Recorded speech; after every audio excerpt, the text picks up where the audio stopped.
Buenas tardes a todos. Mi nombre es Federico Silva Valle, pertenezco al CIRFIS, Grupo de Investigación, Desarrollo e Innovación de Software. Y bueno, hoy voy a comentarles un poco algunos de los temas que estoy investigando en el marco de la beca CIN 2013, la cual se basó principalmente en el desarrollo de aplicaciones Android, manejando los sensores de los dispositivos móviles.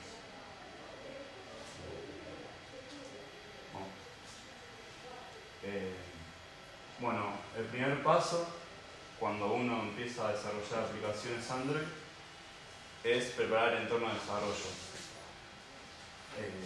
Hay tres posibilidades que ofrece Android y bueno, la primera de ellas es utilizar el framework llamado ADT Bundle, el Android Developer Tools. Este framework es básicamente un Eclipse, el cual tiene integrado el SDK de Android, el Software Development Kit, y bueno, incluye todas las funcionalidades para crear un proyecto, correr la aplicación en un emulador, en un dispositivo físico, debugar la aplicación. Por otro lado tenemos el Android Studio. Este es el último framework que sacó Android. Hasta hace 2-3 meses estaba en vías de desarrollo todavía. Y es muy parecido al ADT Bundle, salvando excepciones en cuanto a creación de proyecto, visualización de files. También trae incluido el SDK. La última opción es utilizar un IDE de preferencia, ya sea NetBeans, Eclipse, etc. Y además bajarle por separado el SDK de Android y el Android Plugin. En cuanto a las tres opciones, según mi criterio, la mejor es la tercera, ya que si uno ya tiene alguno de estos frameworks instalados, se ahorra espacio en disco y también puede desarrollar en varios lenguajes al mismo tiempo, ya sea instalando algún otro plugin, por ejemplo, para programar en Python, en C, C++. Y por otro lado, para mí es la mejor opción, ya que si uno busca documentación en la web, ya sean foros o misma la documentación de Android, como fue el primer framework que se empezó a usar, todos los ejemplos son utilizados con este. Entonces, cuando uno quiere consultar información y no sabe qué hacer frente a algún problema, la solución siempre la va a encontrar utilizando Eclipse más el SDK más el Android. Cabe mencionar que ya sea en las primeras opciones o la última, el SDK, si lo instalamos nosotros o si ya viene instalado, luego lo tendremos que ejecutar y descargar distintas plataformas. O sea, principalmente sirve para descargar la plataforma para distintas versiones de Android, por ejemplo para 4.4 KitKat, 2.3 Gingerbread, etc. Entonces nosotros vamos a poder programar una aplicación Android específicamente para esa versión del sistema operativo, ya sea emulándolo o pasando la aplicación a un dispositivo físico e instalarla ahí, ¿no? Bueno, una vez que tenemos el entorno de desarrollo preparado, el primer paso es crear un proyecto. Se debe especificar el nombre de la aplicación, el nombre del proyecto, que se puede utilizar el mismo nombre de la aplicación, el nombre del paquete. Para los que no sepan Java, un paquete es como un contenedor de distintos archivos que comparten funcionalidad entre sí.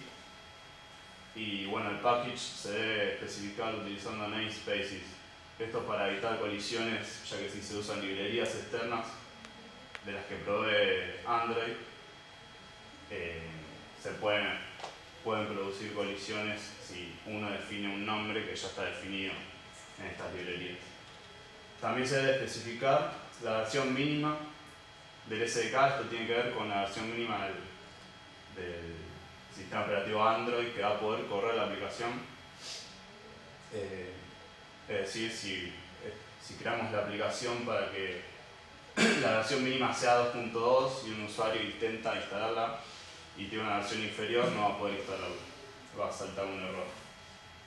También la versión target, que es la versión para la cual se está desarrollando la aplicación, para la cual uno piensa correrla, debuguearla y ver los cambios a medida que la va desarrollando. También se puede especificar la versión con la cual queremos compilarla y un tema que es más que nada colores, fondo de la barra de tareas, etc. Una vez que creamos el proyecto, se generan automáticamente los files principales para empezar a desarrollar la aplicación Android. Ahí marqué en rojo dos de los más importantes. Por un lado se ve el archivo, no sé si se llega a ver bien, pero está en la carpeta res, subcarpeta layout, se llama activity-main. Es un archivo XML que lo que posee es la información de la interfaz gráfica de la aplicación. En este caso se genera automáticamente una vista y bueno, la información de esta vista en código va a estar dentro de ese archivo. Acá en la parte derecha del framework se puede visualizar, tenemos dos pestañas cuando abrimos ese archivo. La parte de graphical layout voy a tener la vista, donde se me abre una paleta para ir agregando distintos controles. Y por el otro lado la pestaña del archivo propiamente dicho, que si la abrimos va a estar la misma información pero en forma de código. Bueno, cabe mencionar que en Android cada vista va a tener un archivo XML. Generalmente las aplicaciones están formadas por un montón de vistas. Entonces, cada vista va a tener el archivo XML que es la parte gráfica. Después, la funcionalidad que va a tener esa vista, o sea, todos los controles, los botones, los controles de texto para ingresar datos, etc., van a estar definidas dentro de un archivo Java. Este archivo Java se debe enlazar, o sea, dentro del archivo Java, mediante líneas de código, se debe enlazar a la activity correspondiente, es decir, al archivo XML correspondiente.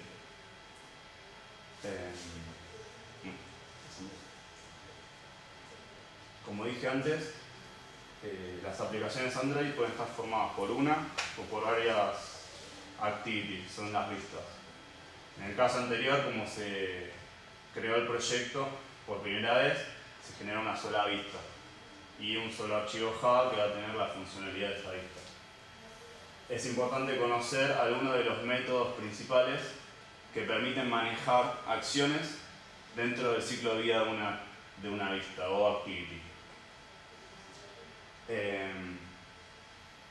Bueno, todos los que vemos acá, todos los cuadrados, los rectángulos que vemos, poseen un nombre y paréntesis al final. Esto indica que son métodos o funciones. Por ejemplo, un método muy importante es el onCreate, que es cuando se crea la vista. Acá se suelen realizar inicializaciones de variables, linkear la data del archivo XML con las variables que defino en Java, con las cuales controlo esos controles definidos en el XML. Después tenemos el método onStart, que es cuando la actividad se hace visible al usuario. Otro método importante es el onResume. Este se va a ejecutar cuando el usuario ya puede empezar a interactuar con la vista. Y bueno, después otro de los más importantes también es el onPause. Este es cuando la actividad pasa a segundo plano, ya sea porque el usuario abrió otra aplicación o porque la cerró. Dos de los métodos que nombré son muy importantes en cuanto a programación y manejo de sensores. Estos son onResume y onPause. Esto es así ya que cuando uno programa y maneja sensores dentro de una aplicación Android, debe registrarlos en la aplicación. Cuando uno los registra, los sensores empiezan a tomar datos. Por ejemplo, un sensor de luz empieza a medir la intensidad lumínica del ambiente. Entonces, si uno cierra la aplicación y se olvida de eliminar el registro de ese sensor, el sensor sigue tomando datos.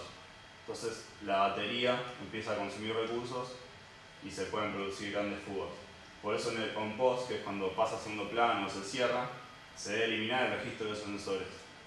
Y en el on-resume, que es cuando se vuelve a abrir, ya sea por primera vez o porque se cerró y se volvió a abrir, ahí se debe volver a registrar el sensor.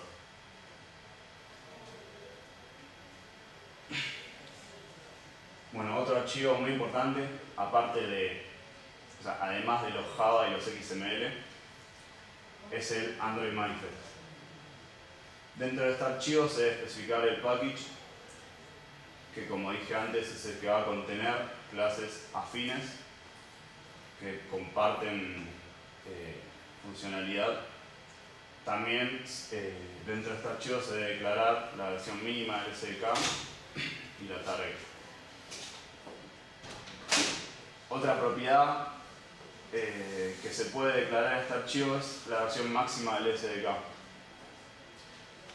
No se suele usar ya que suele traer problemas de incompatibilidad.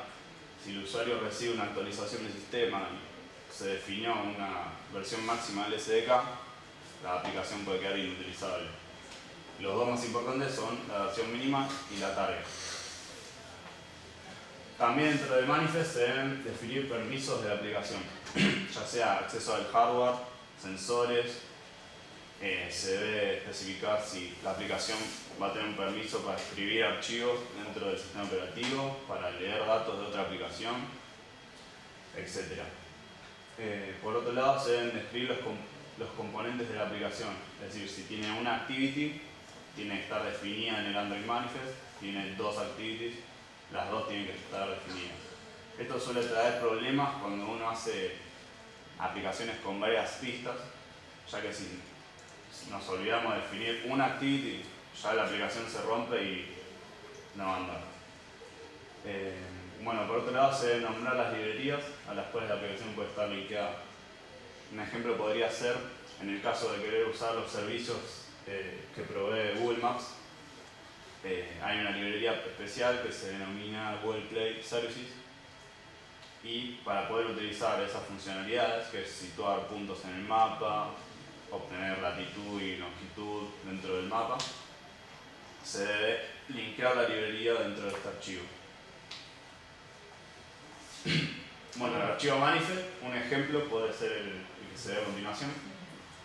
Este es, por ejemplo, para una aplicación que yo hice que maneja el sensor de luz, que la vamos a ver en un rato. Bueno, como comentaba recién, se especificó el package, la versión mínima del SDK, la target, se le dio permiso para utilizar la cámara. Esto es porque después vamos a ver que yo utilicé el flash de la cámara. Bueno, se define la aplicación, se especifica cuál es el icono, la etiqueta, el nombre de la aplicación, tiene una sola activity, y bueno, se especifica dentro de la etiqueta intent filter, que va a ser la activity principal. Siempre va a tener que, una activity por lo menos va a tener que tener esta propiedad definida, ya que cuando se abra la aplicación, solo una vista se va a ver, ¿no?, al usuario. Entonces, una mínima va a tener que tener la propiedad Android Intent Action Main y Android Intent Category Launch, las dos. Bueno, una vez que se crea un proyecto y se crea una aplicación, uno la va a querer probar, obviamente. Entonces, lo que nos ofrece Android es utilizar un emulador, comúnmente denominado AVD, Android Virtual Device. Cuando uno crea un emulador, le puede dar un nombre, especificar el dispositivo que va a emular. Se puede elegir entre una larga lista, por ejemplo el Nexus 7. Bueno, hay que ver también que de acuerdo al dispositivo que se está emulando, la versión de Android va a ir variando. Después, simular qué procesador va a tener ese dispositivo, si va a estar presente o no un teclado para interactuar haciendo clic sobre las distintas teclas, si va a tener cámara frontal o no. Un tema importante al definir el emulador va a ser la memoria RAM. Mientras mejor sea el dispositivo que vamos a emular, más cantidad de RAM va a necesitar.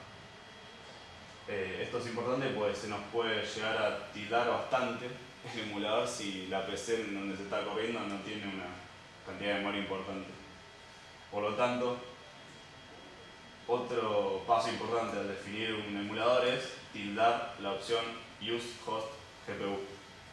Esto para que la interfaz gráfica se renderee y se vean los cambios mucho más rápido, ya que el emulador va a usar la placa, el procesador de la placa gráfica.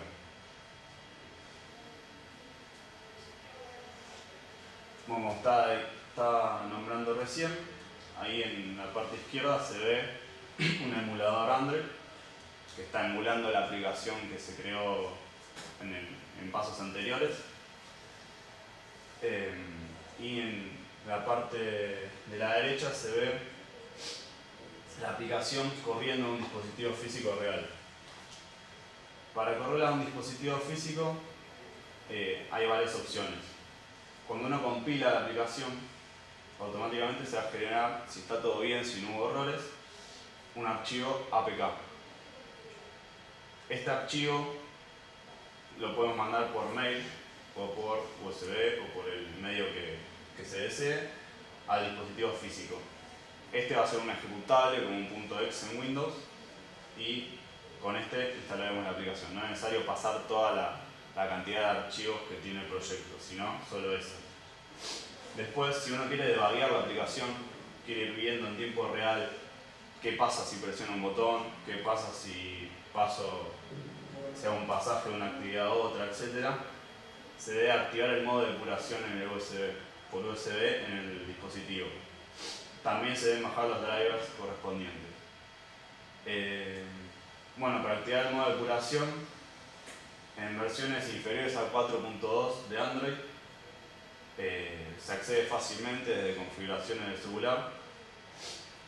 El tema cambia cuando se utiliza una versión 4.2 o superior, ya que se debe entrar a configuraciones acerca del teléfono y en la leyenda número de compilación hay que presionarla 7 veces. Una vez que hacemos esto, volvemos para atrás y aparece una pestaña nueva que se llama programador. Una vez que entramos ahí, podemos activar el modo de depuración.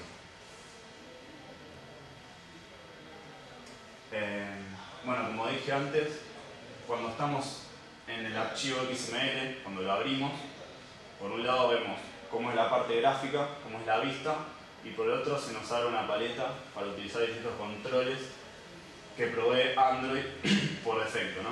Uno puede agregar sus propios controles también. Una forma de agregarlo fácilmente es mediante drag and drop, uno va agarrando, los arrastra y los tira dentro de la vista. Y otra codificando el archivo XML. Lo recomendable es codificar, ya que mediante drag and drop suelen producirse varios errores y los controles empiezan a aparecer en lugares donde uno no los había puesto. Así que lo recomendable es codificar el archivo. Bueno, distintos controles, por ejemplo, son uno denominado Text View, que es para mostrar texto, otro botón, con los cuales se pueden setear una propiedad denominada click, a partir de que sirve para cuando hacemos clic en el botón o presionamos en la aplicación, se ejecuta algún método, alguna funcionalidad particular. Y otro, por ejemplo, el plain text, que es para ingresar datos y luego analizar los datos ingresados. Bueno, un ejemplo sencillo es el que se ve a continuación. Ahí se ven tres controles text view. Son los que dicen valor 1, valor 2 y resultado. Después dos entradas de texto, la de ingrese primer valor, ingrese segundo valor. Dos controles checkbox y un botón que es operar. Ahora a continuación vamos a darle el código Java de la aplicación. Bueno, por empezar, se debe especificar dentro del archivo Java a qué package pertenece. Esto es muy importante, siempre se va a hacer. Luego se deben importar las clases que provee la API de Android para luego poder utilizarlas dentro del archivo Java, crear variables de esas clases y poder controlar los componentes que se encuentran en el archivo XML. Bueno, acá se ve que la clase se llama MainActivity, la que creé yo. Es una clase pública y extiende activity. Ahora, esto voy a hacer referencia a esto, ya que antes dije que el ciclo de vida de una activity nos ofrecía distintos métodos que uno puede ir usando para ejecutar distintas funcionalidades o distintas acciones a medida que se va creando, destruyendo la aplicación, se visualiza, pasa a segundo plano, etc. Para poder hacer esto, se debe extender de la clase activity, es decir, se debe heredar de la clase activity que provee Android. Una vez que hacemos esto, se pueden utilizar los métodos onCreate, onResume, todos los que vimos antes. Bueno, principalmente se declararon las variables que van a hacer uso de los componentes de la interfaz gráfica. Luego en el método onCreate se enlazaron esos componentes con las variables. Cuando hacemos find view by ID, lo que hace Android es buscar el componente y devolver un objeto de la clase view. Por eso se lo debe castear luego a la clase específica que se quiere utilizar. Por ejemplo, edit text, text view, checkbox.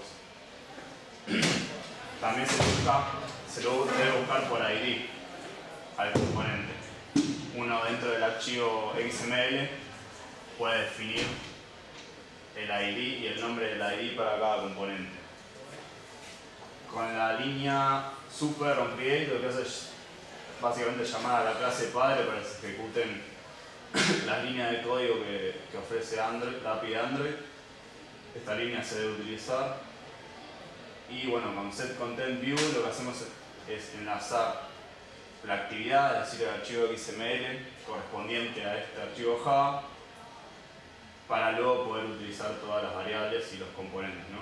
Ir enlazándolos.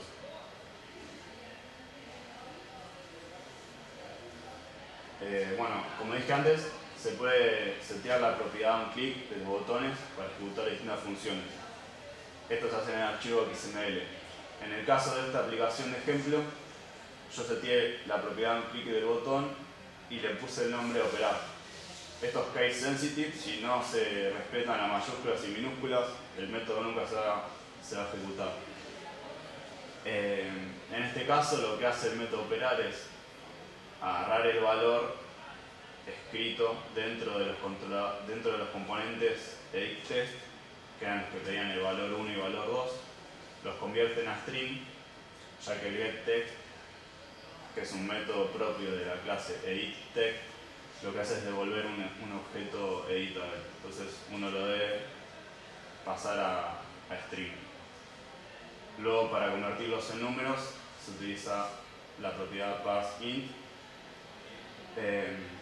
Y bueno, después con sentencias condicionales if, lo único que hice es preguntar si se seleccionó el checkbox 1, el 2, los dos juntos o ninguno. Entonces se crea una variable resu, que es una cadena de caracteres vacía, y de acuerdo a si se presionó uno u otro, los dos o ninguno, se van concatenando strings y luego se los muestra en pantalla.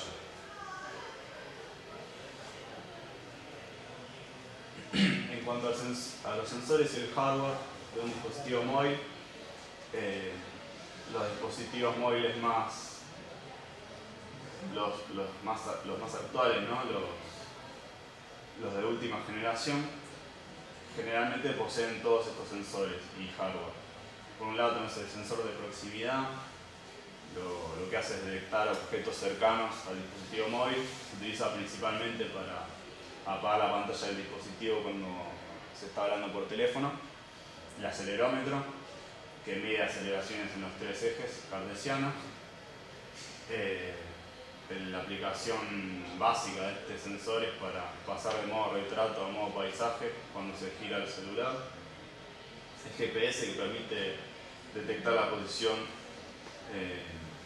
de un objeto en el mundo. El sensor de luz sirve para medir intensidad lumínica. La intensidad lumínica la mide en lux, el sensor. Después tenemos el sensor de temperatura. Hasta donde yo sé, hoy en día los dispositivos traen sensor interno de temperatura. Miden la temperatura de los componentes por si se sobrecalienta algún componente o si falla algo, pero no temperatura externa.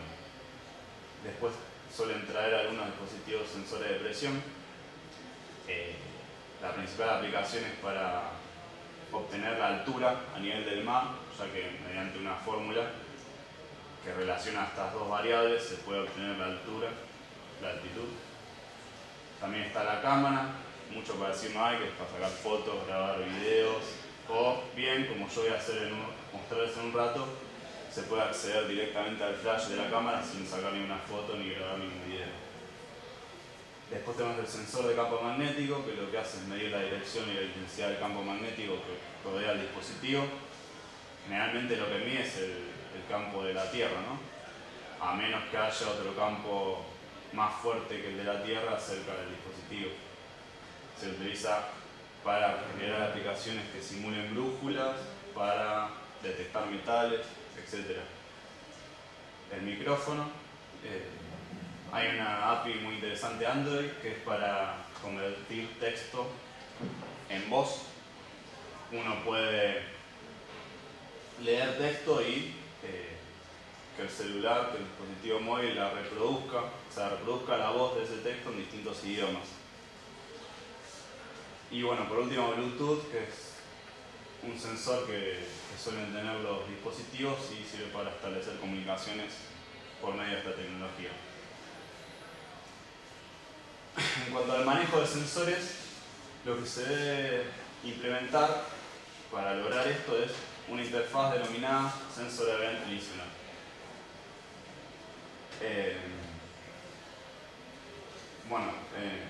Esta interfaz lo que nos obliga es a sobreescribir dos métodos, los cuales se muestran ahí en el slide, que son Sensor Change y una Accuracy Change, los cuales, bueno, el primero sirve para, o sea, se va a ejecutar cada vez que el sensor mida un valor distinto. Si es un sensor de luz, cuando mide un valor de intensidad lumínica distinta al anterior, se ejecuta este método. Y el segundo es para, o sea, se ejecuta cuando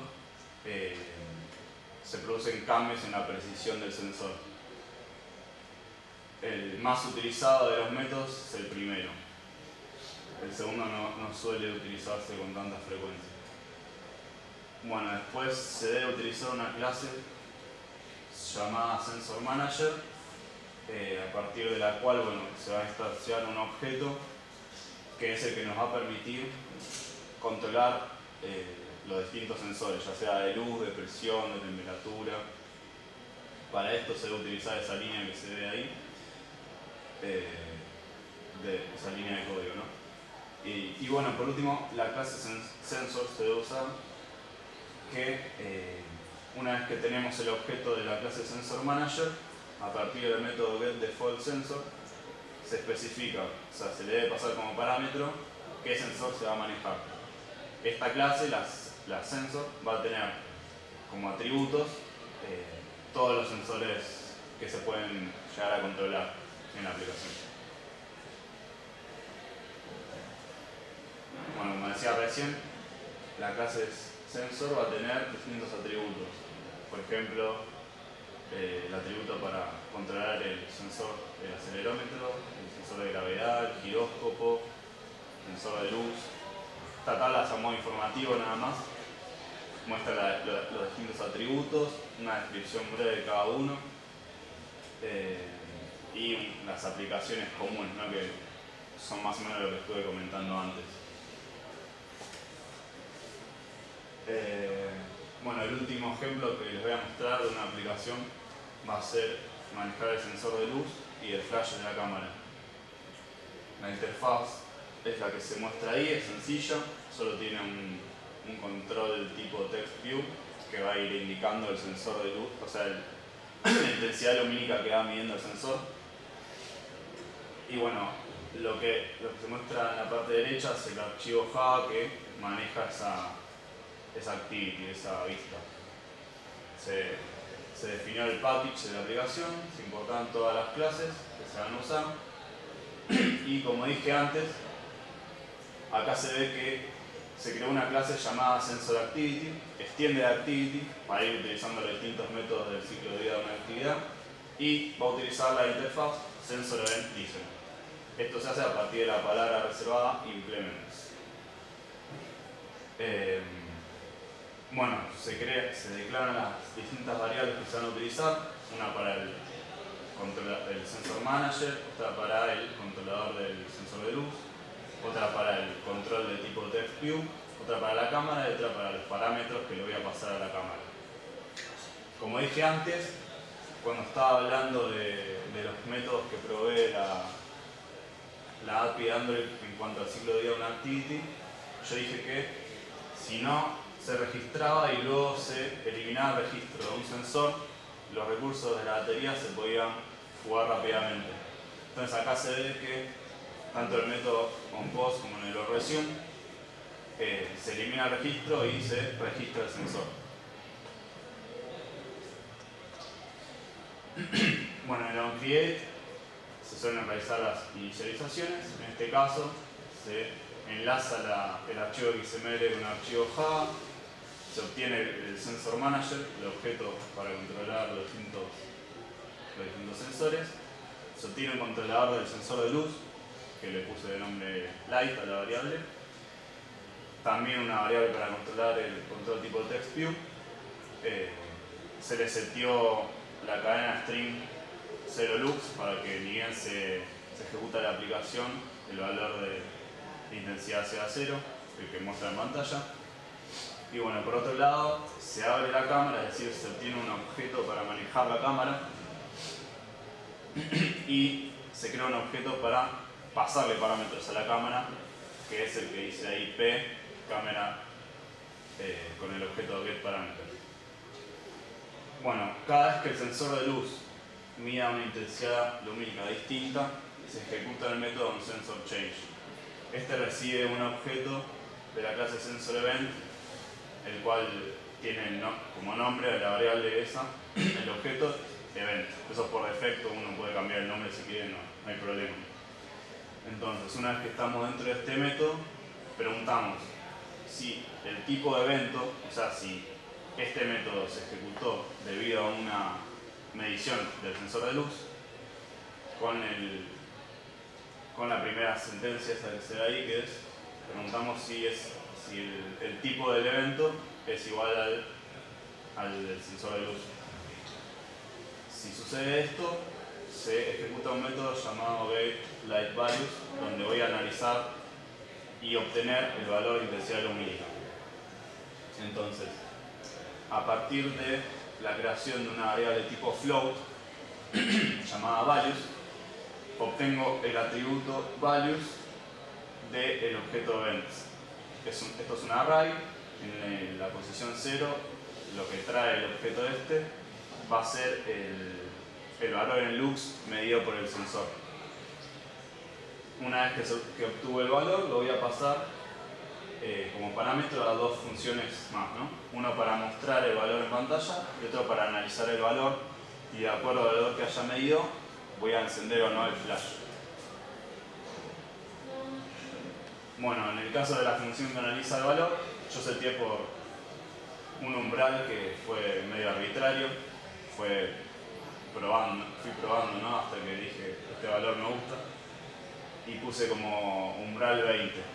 Si el valor de intensidad lumínica es menor a 20 lux, lo que voy a hacer es setear el flash de la cámara por medio del objeto que creé principalmente en el onCreate, que era el objeto P. Y bueno, se lo voy a pasar a la cámara y la voy a inicializar. Con Start Preview prendo la cámara y como le seteé el flash prendido, va a prender el flash. si el valor medido no es menor a 20, si el deseo lumínica es más o menos aceptable, lo que voy a hacer es apagar el flash de la cámara. Bueno, en cuanto a la función showLightValues, lo mismo, o sea, agarro el valor le pasé el valor de intensidad lumínica medido, lo convierto en string y lo muestro en el control de tipo TextView. Por último, el método onAccuracyChange no lo implementé, pero se lo debe escribir, pues si no me tira un error la aplicación, ya que cuando se implementa una interfaz se deben implementar todos los métodos de la interfaz. Y por último, el método onStop. En el método onStop lo que hago es liberar la cámara para que no siga consumiendo recursos.